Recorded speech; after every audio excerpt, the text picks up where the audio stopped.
Hello children, how are you? कैसे हैं आप लोग? पढ़ाई लिखाई कैसी चल रही है आप लोगों की?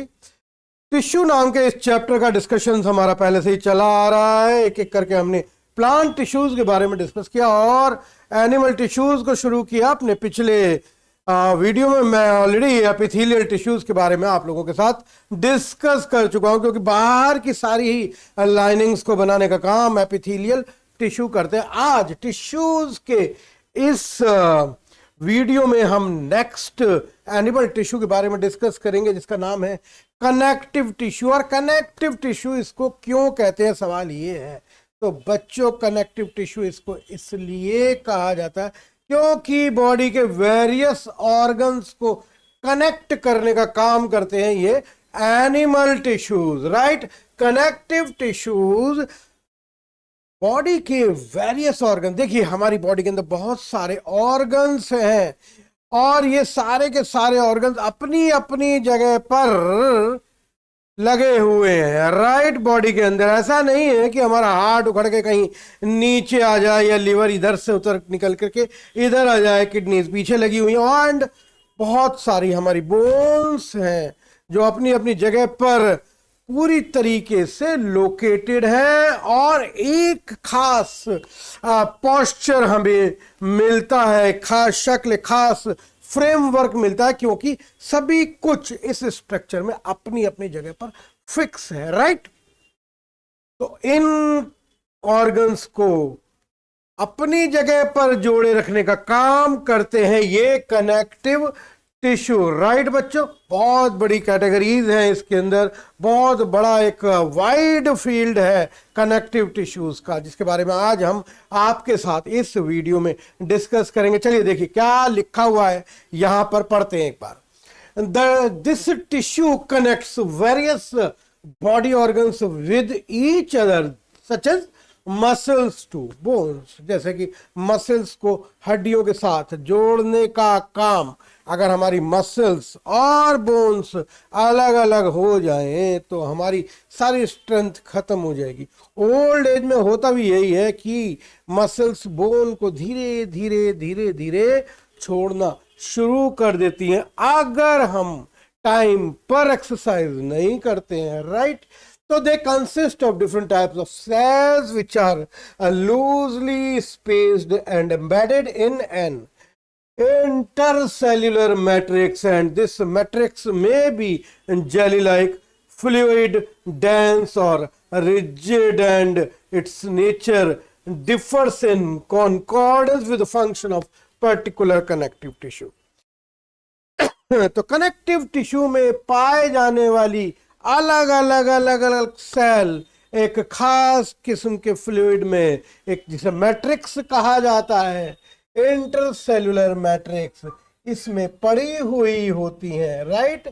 और ये मैट्रिक्स फ्लूइड जो है ये एक जेली लाइक फ्लूइड है, राइट। इट इज डेंस और रिजिड, राइट। तो बेसिक स्ट्रक्चर आपको समझ में आ गया कि इस टिश्यू के अंदर एक फ्लूइड जिसे हम मैट्रिक्स कहते हैं, जिसमें बहुत सारी तरह तरह की सेल्स हैं और एक डेंस सब्सटेंस है, इसलिए कहीं भाग के जाने वाला नहीं है, राइट। अब इनके फंक्शंस के बारे में कनेक्टिव टिश्यू के एक बार डिस्कस करेंगे हम यहाँ पर कि they join one tissue to the other in the organs, जैसा कि मैंने आपको अभी भी बताया। They provide a supporting framework to the body. यही कनेक्टिव टिश्यू पूरी बॉडी के अंदर हर चीज को अपनी जगह पर एक खास स्थान देते हैं ताकि वो ऑर्गन अपनी जगह से कहीं दूसरी जगह पर शिफ्ट ना हो जाए। इसलिए पूरी बॉडी को एक खास पोस्चर, एक खास शक्ल, एक खास फ्रेमवर्क प्राप्त होता है बच्चों, राइट।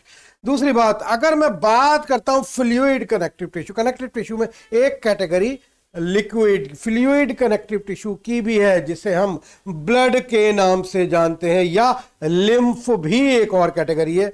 दो तरह के कनेक्टिव टिश्यूज हैं जो फ्लूइड स्टेट में पाए जाते हैं। ये कनेक्टिव टिश्यू बॉडी के अंदर पूरा ट्रांसपोर्टेशन संभालते हैं, यहां से लेकर पैर के नाखून तक जो भी बॉडी में ट्रांसपोर्ट होता है वो सब इन फ्लूइड कनेक्टिव टिश्यू यानी ब्लड के ट्रू ही होता है, right. Some of these store fat. एक खास कैटेगरी है कनेक्टिव टिश्यू की जिसे एडिपोज टिश्यू कहा जाता है, और ये एडिपोज टिश्यूज फैट स्टोर करते हैं और पेट आगे की तरफ बढ़ता चला जाता है, क्योंकि खास तौर से ये एडिपोज टिश्यूज यहीं पर पाए जाते हैं। दे फॉर्म ब्लड कॉर्पसेल्स, और कनेक्टिव टिश्यू ब्लड के अंदर पाई जाने वाली ब्लड कॉर्पसेल्स का निर्माण भी करते हैं। तो चलिए बात करते हैं कौन कौन से कनेक्टिव टिश्यूज हैं। टोटल 7 कैटेगरीज हैं कनेक्टिव टिश्यूज की, जिसमें पहली बोन यानी कि हमारी हड्डियां भी एक टिश्यू ही है, कनेक्टिव टिश्यू। दूसरा कार्टिलेज, हड्डी की तरह एक और सब्सटेंस हमारी बॉडी में होता है जिसे कार्टिलेज कहा जाता है, जैसे हमारे ये कान का पिन्ना, देखिए हार्ड है लेकिन हड्डी तो नहीं है, तो क्या है, this is called cartilage, right. तीसरा टेंडन एंड लिगामेंट, ये कनेक्टिव टिश्यूज मसल्स में मसल्स को जोड़ने का काम करते हैं। और ब्लड, ये कैटेगरी है फ्लूइड कनेक्टिव टिश्यू की। एंड एरियोलर एंड एडिपोज, ये छठा और 7वें नंबर पर पाए जाने वाले कनेक्टिव टिश्यूज है। चलिए एक एक करके 1 बाय 1 हम इन कनेक्टिव टिश्यूज को स्टडी करेंगे, डिस्कस करेंगे इनके बारे में। चलिए सबसे पहले बात करते हैं बोन्स के बारे में। बोन्स क्या होती हैं? हड्डियां। हमारी बॉडी के अंदर जो स्केलेटन है, जो हमारी बॉडी को एक खास शेप दे रहा है, वो बोन्स से मिलकर के बना होता है। और ये बोन्स बहुत हार्ड होती हैं, राइट। इनके हार्ड होने की वजह से ही एक हमारा स्केलेटन तैयार हो पाता है बच्चों। और हमारी पूरी बॉडी में कितनी बोन्स पाई जाती हैं, तो इसका जवाब है कि हमारी बॉडी में टोटल 206 बोन्स पाई जाती हैं, राइट। चलिए आगे पढ़ते हैं। This is the hardest and non flexible, ये मुड़ती तुड़ती नहीं है in the body. It is also anchors the muscles and supports the main organs of the body. A bone consists of the matrix of calcium and phosphorus compounds. इसके अंदर calcium और phosphorus compounds के depositions पाए जाते हैं, यानी कि ये जमा हो जाते हैं, जिसकी वजह से बोन हार्ड हो जाती है, राइट। इसके अंदर प्रोटीन फाइबर्स भी पाए जाते हैं। And most of the bones are hollow, खोखली होती हैं, जिसकी हड्डियां अंदर से खोखली होती है, जिसके अंदर एक फ्लूइड जिसे बोन मैरो कहा जाता है पाया जाता है, राइट। इसीलिए इस हॉलो कैविटी को बोन मैरो कैविटी नाम दिया गया है। और यहाँ पर एक डायग्राम बोन का मैंने यहाँ आपके लिए यहाँ पे लगाया है, जिसमें एक बोन का ट्रांसवर्स सेक्शन, यानी कि जब हम अगर इस तरीके से काटते हैं और ऊपर से देखते हैं तो कैसी दिखाई देती है एक बोन, वो आपको यहाँ पर दिखाई दे रहा है, राइट। चलिए बात करते हैं कार्टिलेज की। कार्टिलेज फ्लेक्सिबल है, थोड़ा है तो हार्ड लेकिन फ्लेक्सिबल है। जैसे कि हमारी नाक के ये टिश्यूज, यहाँ पर बोन नहीं है लेकिन ये कुछ और है, हार्ड है। ऐसे ही ये ईयर पिना, ये सब कार्टिलेज के बने हुए होते हैं। It is a semi solid semi rigid tissue that contains matrix chondrin, इसको कहते हैं, इस मैट्रिक्स को chondrin. The solid matrix is composed of proteins and sugar. Cartilage smoothens bone surfaces at joints and is also present in nose and ears. जैसा मैंने अभी आपको बताया, ट्रैकिया यानी कि हमारी सांस की नली में भी, एंड लैरिंग्स गले के अंदर भी ये कार्टिलेज पाए जाते हैं। Its matrix may be free or impregnated with calcium salts and it is a non-vascular tissue, यानी कि इनके अंदर कोई सप्लाई नहीं होती है, इसके अंदर होकर के कोई फ्लूइड भरा हुआ नहीं है, इसके अंदर कोई कैविटी नहीं है। इसका डायग्राम आप लोग यहाँ पर देख सकते हैं। यहाँ पर जो भी डायग्राम्स मैंने अपनी इन वीडियोस में यूज़ किए हैं, वो सभी डायग्राम्स बनाने में बेहद आसान है, थोड़ी सी प्रैक्टिस से आप लोग इस डायग्राम को ड्रॉ कर सकते हैं। तो इसके लिए आपको वीडियो को पॉज करना पड़ेगा और एक बार इस डायग्राम को ध्यान से देख करके ड्रॉ कर लीजिए। राइट, आपका सारा काम आसान हो जाएगा बच्चों। टेंडन की बात करते हैं। टेंडन क्या होते हैं?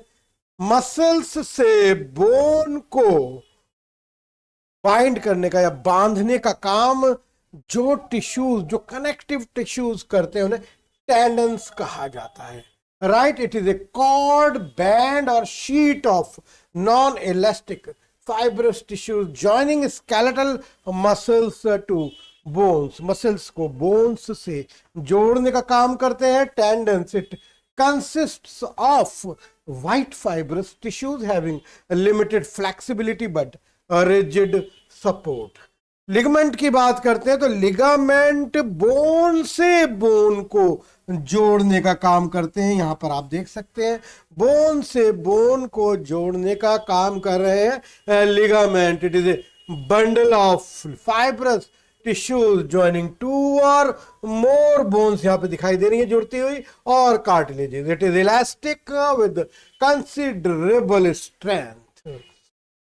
It provides strength to the joints and permits usual movement. It has very little matrix. तो लगातार जो हमारी हड्डियों में जो जॉइंट्स में मूवमेंट्स हैं ये सब इन्हीं लिगामेंट्स की वजह से हैं। आप देख सकते हैं हड्डियां आपस में जुड़ी हुई हैं लेकिन यहाँ पर लिगामेंट्स पाए जाते हैं। आप लोगों ने अक्सर सुना होगा कहीं चोट लग गई, गिर गए, लिगामेंट रप्चर हो गए, बहुत तकलीफ होती है क्योंकि उस समय जॉइंट्स में मूवमेंट पॉसिबल नहीं हो पाता। धीरे धीरे जब लिगामेंट दोबारा से बनते हैं, रीजेनरेट होते हैं, तब जाकर के बोन्स में मूवमेंट पॉसिबल हो पाता है। अदरवाइज बहुत पेन रहता है और चलने फिरने में या उस पर्टिकुलर जॉइंट को मूव कराने में बहुत तकलीफ होती है बच्चों।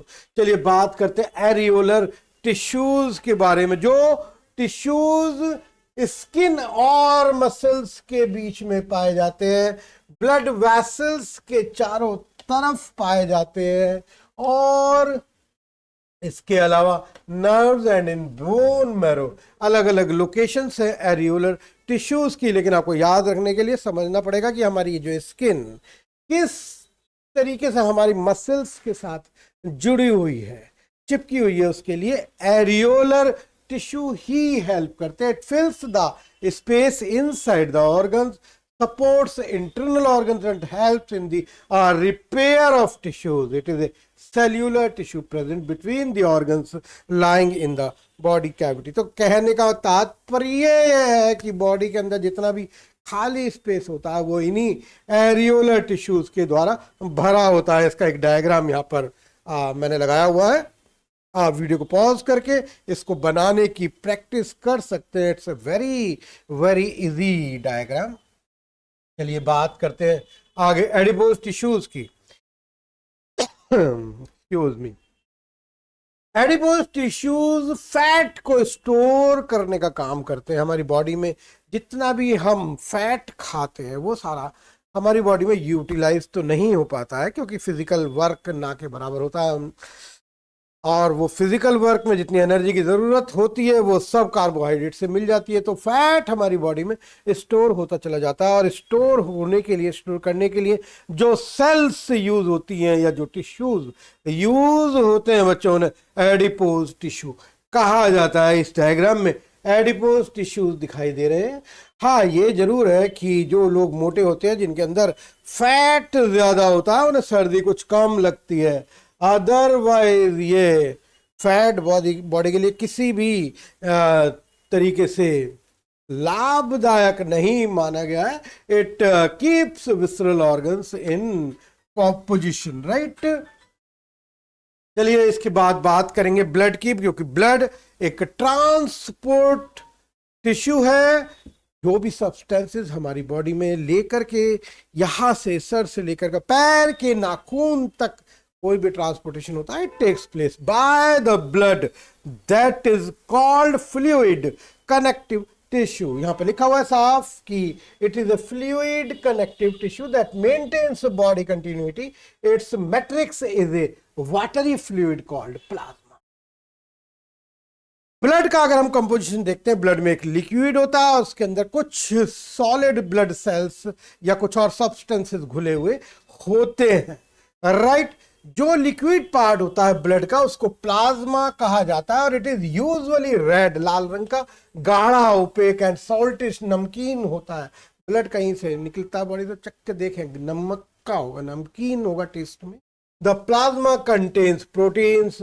अब ये जो फ्लूइड है, जो लिक्विड पार्ट है ब्लड का, उसके अंदर क्या क्या पाया जाता है? देखिए, प्रोटीन्स पाया जाता है, salts and hormones. The plasma is the non living part of the blood.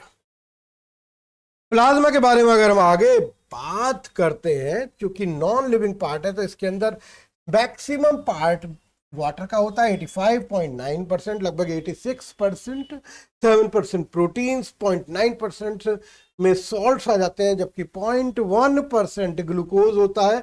Blood flows, बहता है पूरी बॉडी में और साथ साथ ट्रांसपोर्ट करता है, गैसेस को ट्रांसपोर्ट करता है, डाइजेस्टेड फूड को एक जगह से दूसरी जगह ले जाने का काम करता है, हार्मोन्स को बॉडी के अंदर उनकी साइट तक ले जाता है जहां पर इनकी जरूरत होती है, एंड वेस्ट मटेरियल्स को बॉडी से निकालने का काम भी करता है।